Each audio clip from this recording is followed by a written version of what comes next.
తెలంగాణ మాజీ ముఖ్యమంత్రి బీఆర్ఎస్ అధినేత కేసీఆర్ అస్వస్థతతో హైదరాబాద్ లోని సోమాజిగూడ యశోద ఆసుపత్రిలో చేరారు. నీరసంతో ఆసుపత్రిలో చేరిన కేసీఆర్ కు టెస్టులు చేసిన డాక్టర్లు ఆయన ఆరోగ్యం ప్రస్తుతం నిలకడగా ఉందని, అయితే ఆయనకు హై బ్లడ్ షుగర్, లో సోడియం ఉన్నట్టు గుర్తించారు. ఈ పరిస్థితులను కంట్రోల్ చేసేందుకు ఆయనకు ట్రీట్మెంట్ అందించారు. ఇక మిగిలిన హెల్త్ ఇష్యూస్ అన్ని నార్మల్ గానే ఉన్నాయని యశోద ఆసుపత్రి వైద్య బృందం స్పష్టం చేసింది.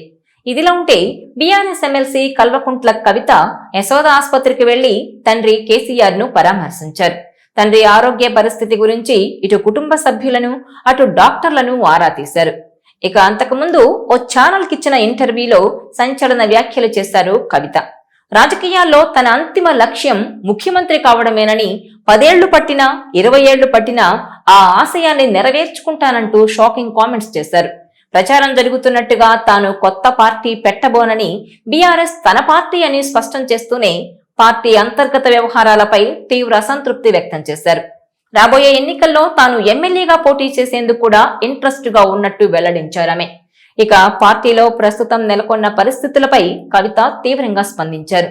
తన తండ్రి పార్టీ అధినేత కేసీఆర్ చుట్టూ కొందరు దెయ్యాలు చేరాయని, వారిని పార్టీ నుంచి ఏరివేస్తేనే బీఆర్ఎస్ కు మనుగడ ఉంటుందని ఆమె వ్యాఖ్యానించారు. కొందరి వల్లే పార్టీ ప్రతిపక్షంలో కూర్చోవాల్సి వచ్చిందని ఆరోపించారామె. ఇక నిజామాబాద్ ఎంపీగా తన ఓటమికి సొంత పార్టీ ఎమ్మెల్యేల సహకార లోపమే కారణమని ఆరోపించారామె.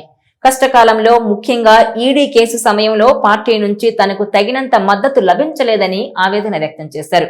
తనకు సోదరుడు కేటీఆర్ కు మధ్య వ్యక్తిగతంగా ఎలాంటి విభేదాలు లేవని, కానీ రాజకీయంగా మాత్రం కొంత గ్యాప్ వచ్చిన మాట నిజమేనని అంగీకరించారు.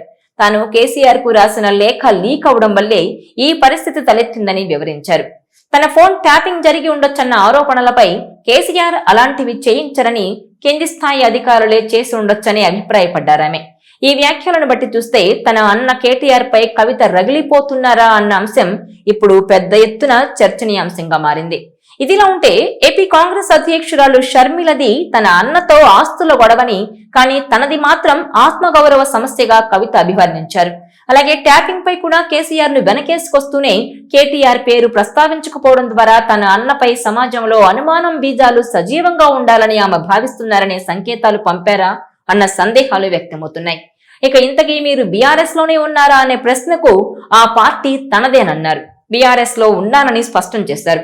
ఇక బీఆర్ఎస్ మిమ్మల్ని ఓన్ చేసుకుందా అనే ప్రశ్నకు పార్టీ పెద్దలు సమాధానం చెప్పాలనడం ద్వారా బంతిని కేటీఆర్ కోర్టులోకే విసిరారు.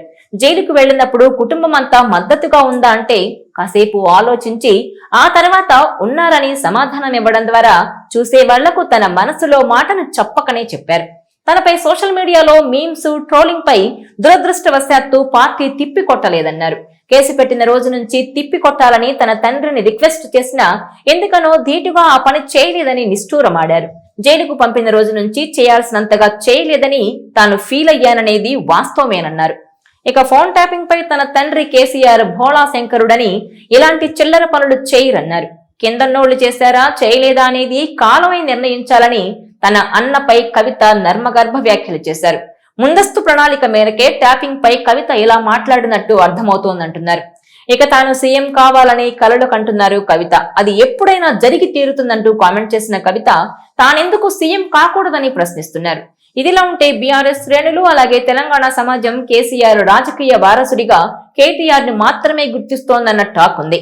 అందుకు విరుద్ధంగా కవిత తనకు తాను ఎక్కువే ఊహించుకుంటూ అన్న పదవిని కోరుకోవడం వల్లే ఇద్దరి మధ్య విభేదాలు ఏర్పడ్డాయని చెబుతున్నారు గులాబీ శ్రేణులు. కేసీఆర్ కుమార్తెగా అలాగే బీఆర్ఎస్ నాయకురాలిగా కాకుండా కవిత స్థాయి 0 అనే కామెంట్స్ వినిపిస్తున్నాయి. మరోవైపు కవిత తెగింపు చూస్తుంటే రాజకీయంగా బీఆర్ఎస్ నుంచి తనను గెంటి వేయించుకోవాలనే తప్పిస్తున్నట్టున్నారన్న అభిప్రాయం వ్యక్తమవుతోంది. అప్పుడు తనపై సానుభూతి వస్తుందని ఆమె పగటి కలలు కంటున్నారని బీఆర్ఎస్ శ్రేణులు విమర్శలు గుప్పిస్తున్నాయి. కవిత రాజకీయంగా తప్పటడుగులు వేస్తుండడం ఆమెకే నష్టమని అభిప్రాయం వ్యక్తం చేస్తున్నారు. అయితే బీఆర్ఎస్ నుంచి తనను బయటకు పంపితే ఆ సానుభూతితో సొంతంగా పార్టీ పెట్టి సీఎం కావచ్చని ఆమె కలలు కంటున్నట్టు తెలుస్తోందన్న టాక్ వినపడుతోంది.